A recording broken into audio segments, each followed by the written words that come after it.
Bueno, este segundo video acerca de la sonoridad aporta otro tipo de enfoque y es a partir de la banda crítica y del mecanismo fisiológico, es decir, cómo funciona el oído.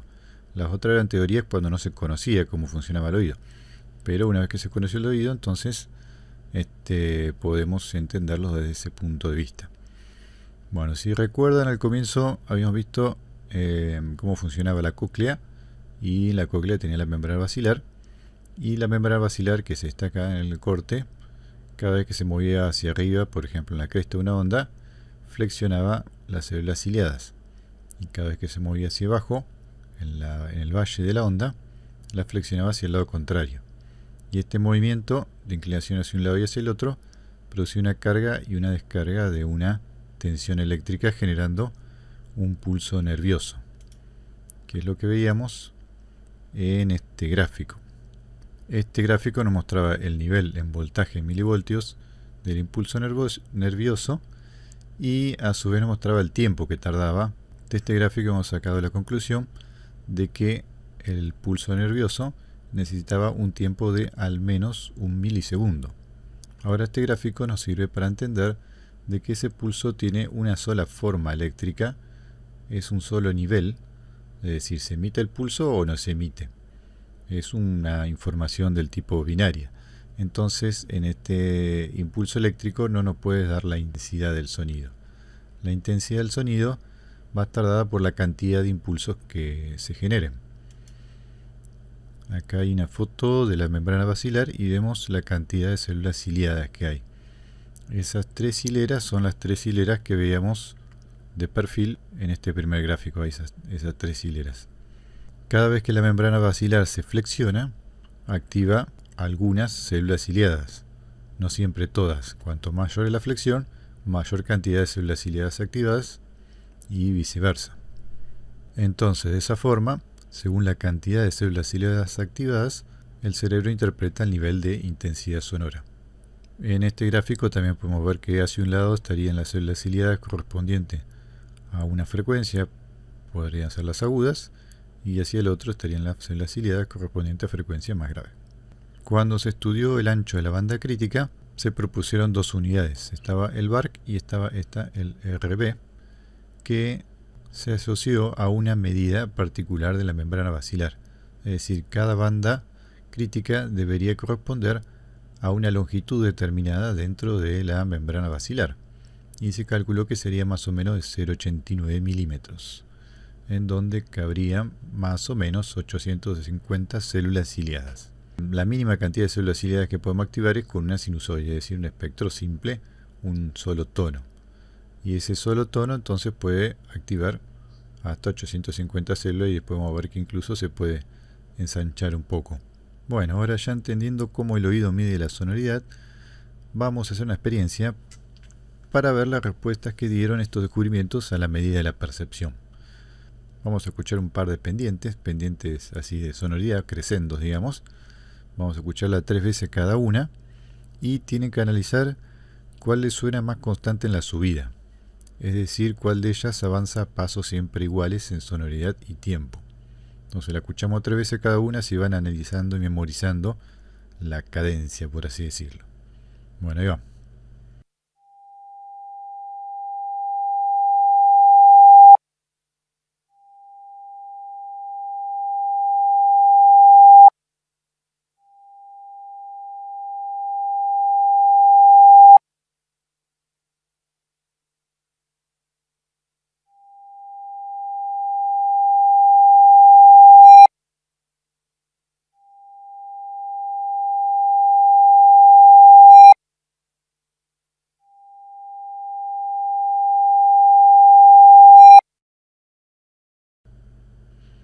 Bien, aquí están entonces las 2 pendientes que acabaron de escuchar.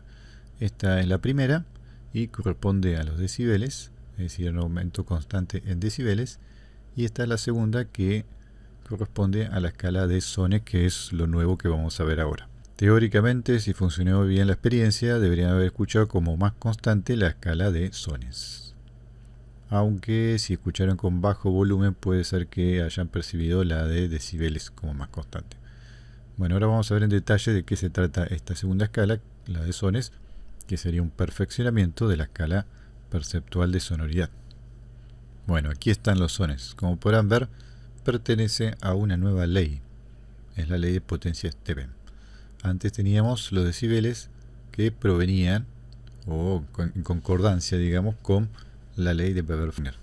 Tenemos la ley de Weber-Fechner ahora expresada de esta forma, usando la letra psi, que es la letra con la cual empieza la palabra psiquis o psicología y esas cosas. Después me enteré que representa el símbolo de la psicología y ahora, bueno, la estamos usando como en esta expresión como símbolo de la magnitud de la sensación provocada por un estímulo, es decir, la magnitud de la percepción.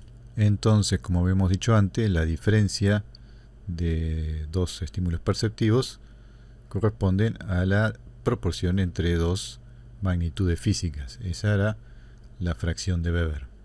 Y la operación matemática que nos permite averiguar cuántas veces se multiplica una fracción o un número es el logaritmo. Por eso todas las escalas basadas en la ley de Weber-Fechner son escalas logarítmicas como los decibeles. En esta nueva ley reemplaza ese logaritmo, en vez de usar logaritmo, usa potencia.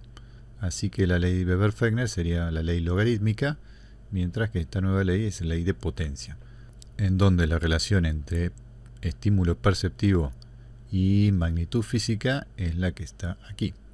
La magnitud de la sensación va a ser la magnitud física elevada a un número determinado y multiplicado por una constante.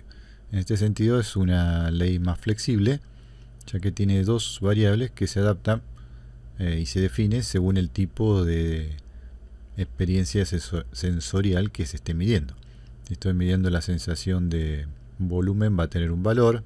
Si estoy midiendo la sensación de brillo, sensación de vibración, o hay un montón de estímulos que se miden con esta ley y para el cual esa A tiene un número diferente.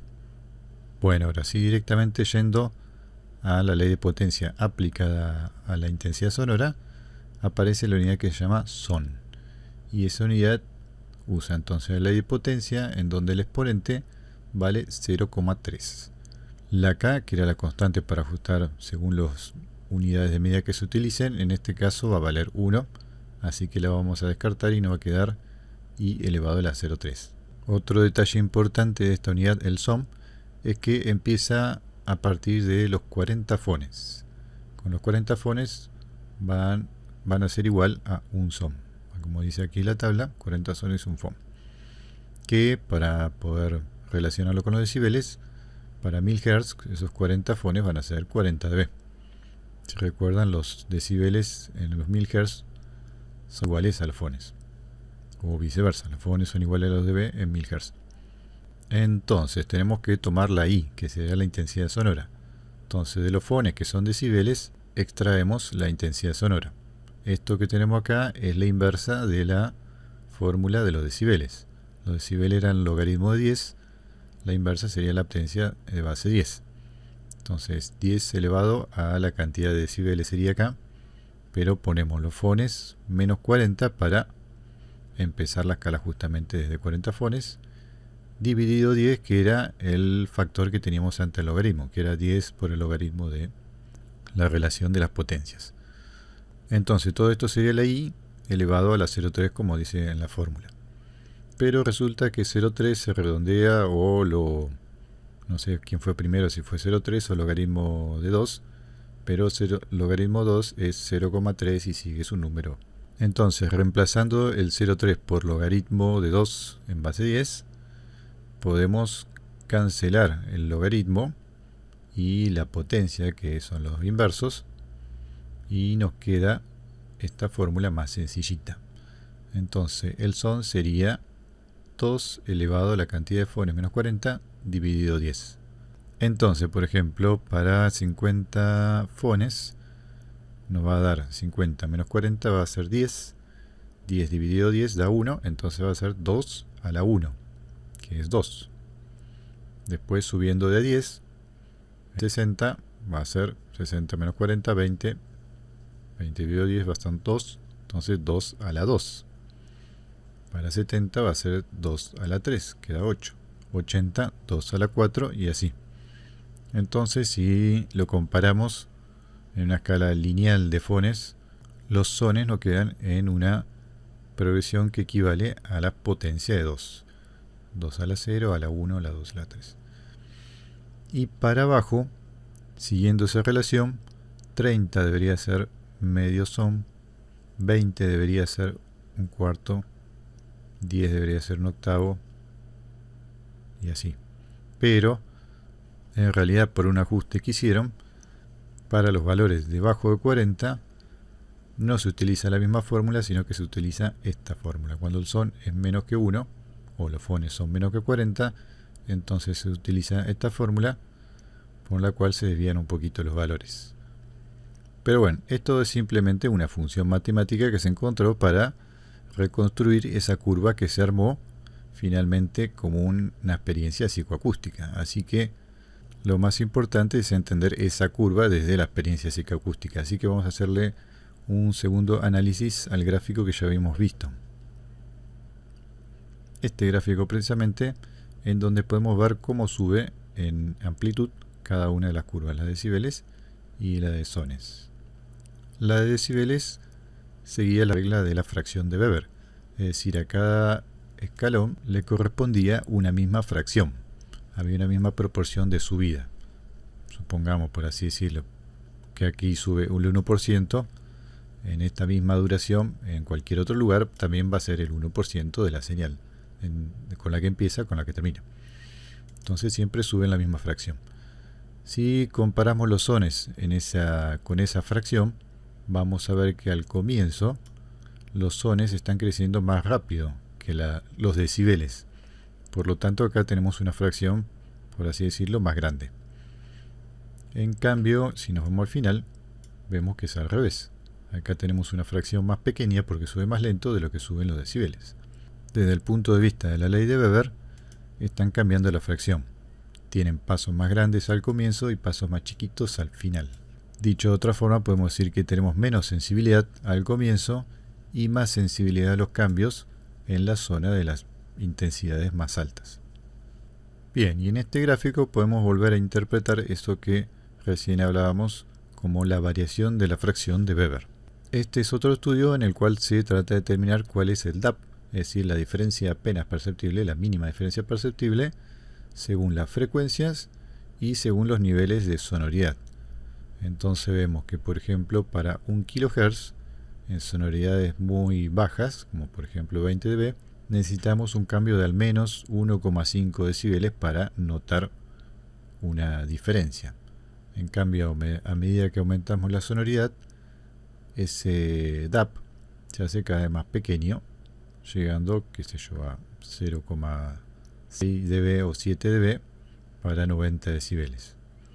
Esos decibeles es una proporción, así que también se puede expresar como decibeles o como una proporción. En este caso 0,5 sería 1,2 de la intensidad sonora, un decibel es 1,26 y así. Estas dos escalas es simplemente para acentuar la idea de que lo que está cambiando acá es la fracción justamente de Weber, que normalmente o más fácil se puede expresar en decibeles que en una fracción. Entonces ahí vemos lo mismo que veíamos en la escala de sones. Vemos que en la zona de baja sonoridad los pasos son grandes y en las zonas de alta sonoridad los pasos son más pequeños. Solo que en este gráfico le incorpora una complejidad más, que es el hecho de que en las frecuencias extremas, es decir, en los más agudos y en los más graves, estos pasos en general se hacen también más grandes, es decir, tenemos menos sensibilidad en los extremos de frecuencia, menos sensibilidad a las diferencias de intensidad.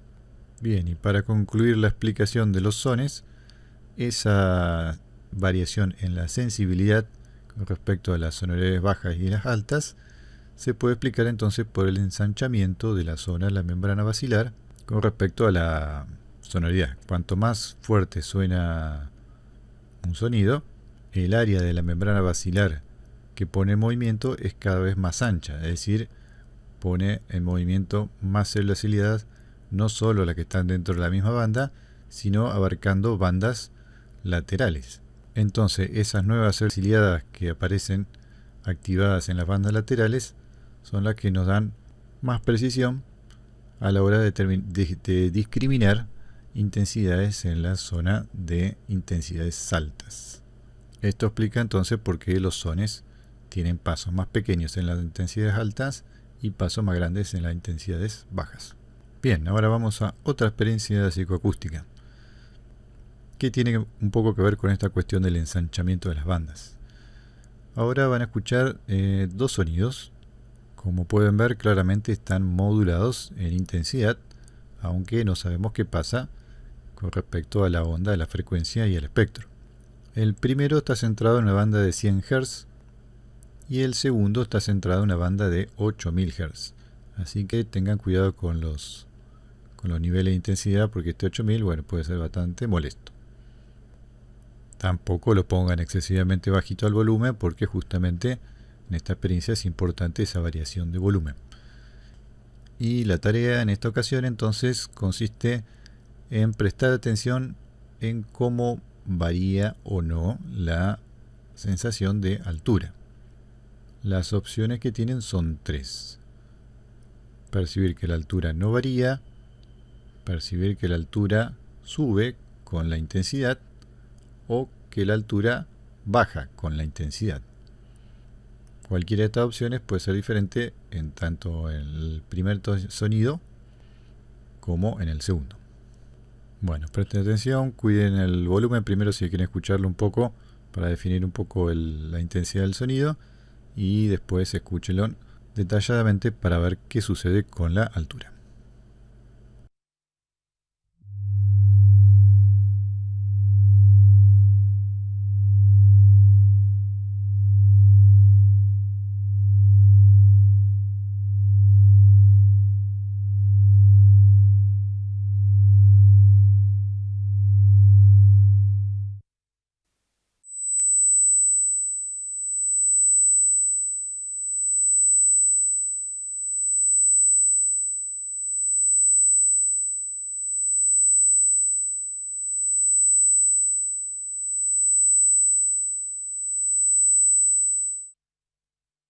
Bien, teóricamente, si todo funcionó correctamente, esto es lo que deberían haber percibido con respecto a la altura. Bueno, primero les aclaro que sí, esas dos eran sinusoides que no tenían ninguna variación de altura, era solo variación de intensidad, pero esa variación de intensidad debería provocar la percepción de un cambio en la altura relativa. En el primer sonido de los 100 Hz, a medida que aumenta la sonoridad, la sensación de altura debería decrecer, es decir, sentimos que suena más grave cuanto más fuerte suena. Y en el segundo ejemplo debería suceder al revés. Cuanto más fuerte suena, aparte de más molesto, debería sonar más agudo. Esta experiencia con sonidos complejos no va a ser tan evidente porque se mezclan distintas frecuencias que tienen distintas tendencias. Y si bien no hay una explicación certera de por qué sucede, seguramente tiene algo que ver con esta cuestión de cómo se ensancha la banda crítica a medida que sube la sonoridad. Al ensancharse, el centro de la frecuencia podría llegar a variar un poco y explicar por qué sucede este cambio de altura relativa. Otra experiencia, esta, bueno, más que una experiencia, es un ejemplo. Acá tenemos dos sonidos que, como pueden ver, tienen la misma amplitud. De vuelta no vemos qué pasa el espectro ni en las alturas. Si lo escuchamos, suenan de la siguiente manera.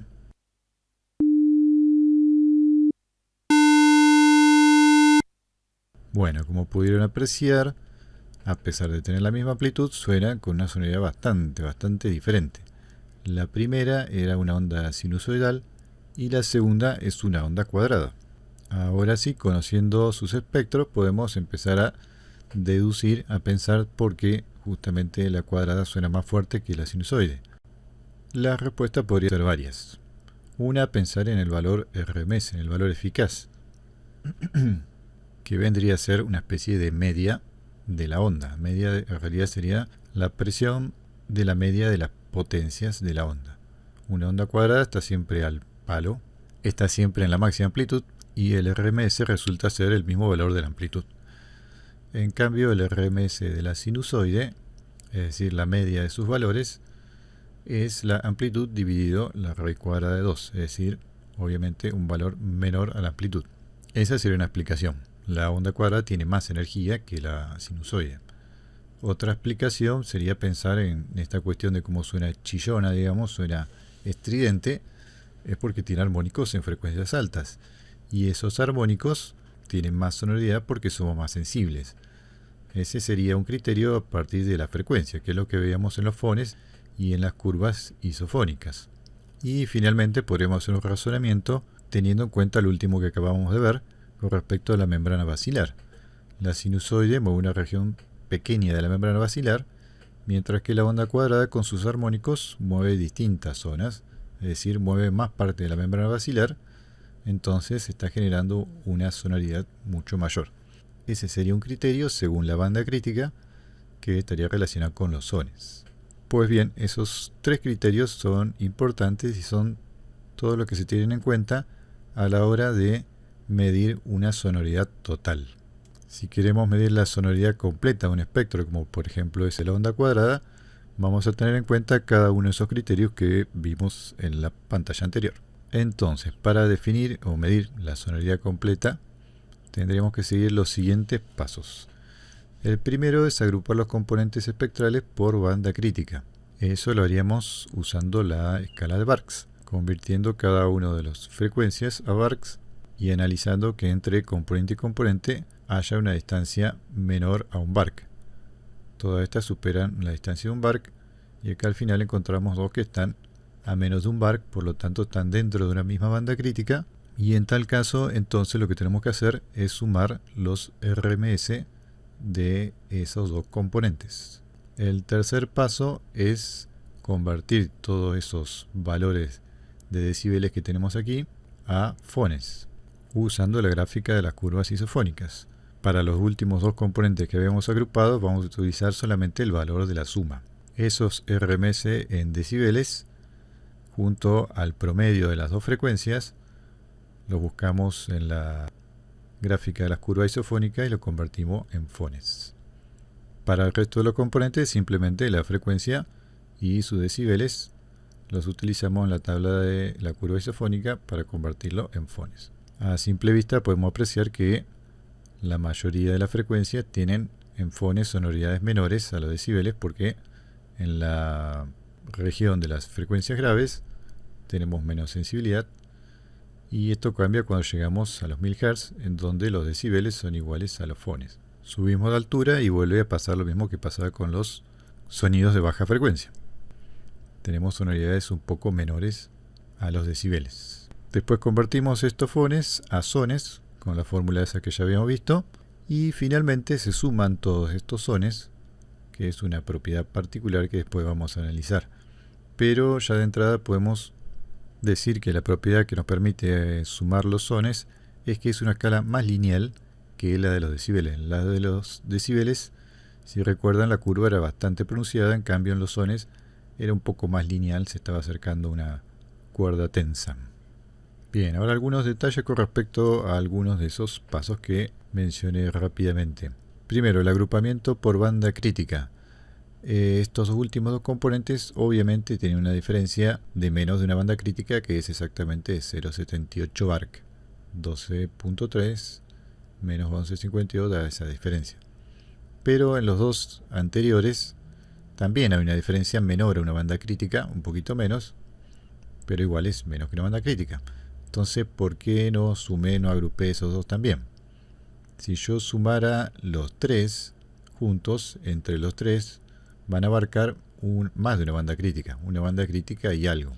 Entonces ahí ya no tiene sentido sumar los RMS porque el aumento de sonoridad va a estar dado porque está abarcando más de una banda crítica y no por la misma potencia que entra en una sola banda crítica.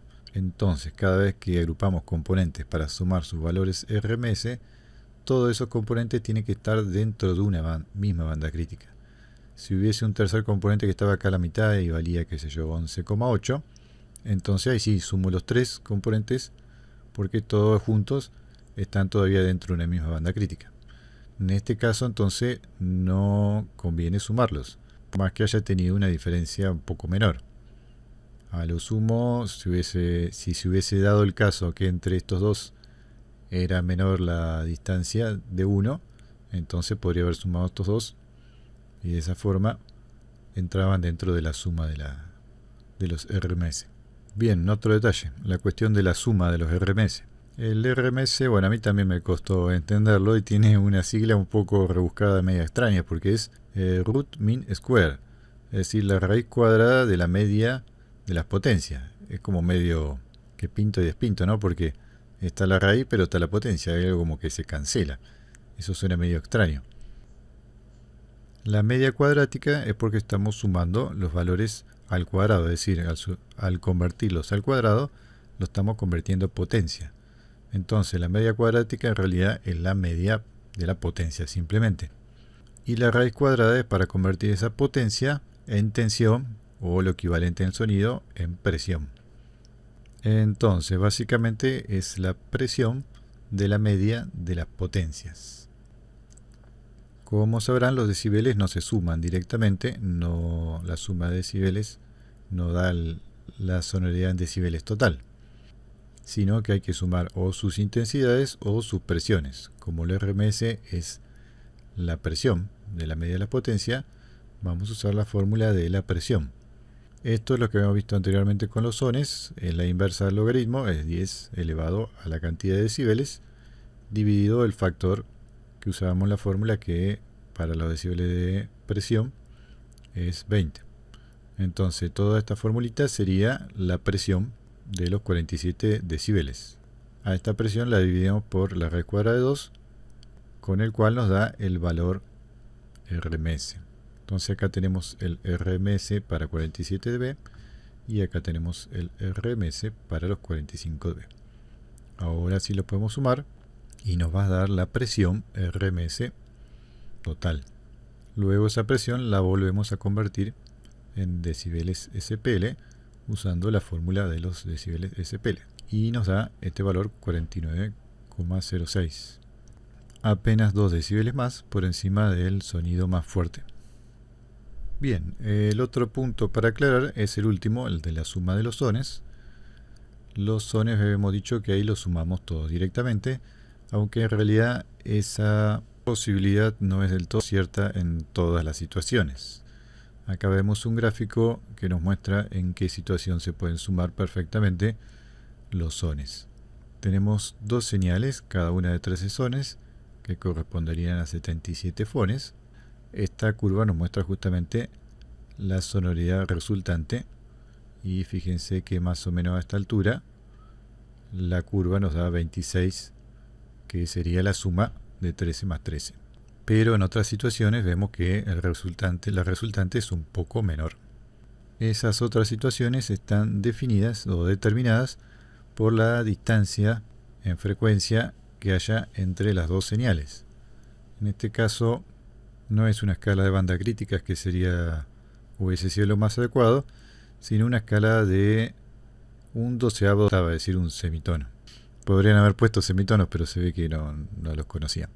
Bueno, la cuestión es que fíjense que alrededor de, pasando la octava, 12, 14 semitonos, recién por ahí más o menos podemos encontrar esta parte más plana, en donde la suma de los sones es correcta, digamos. Cuando está más cerca va a dar menos.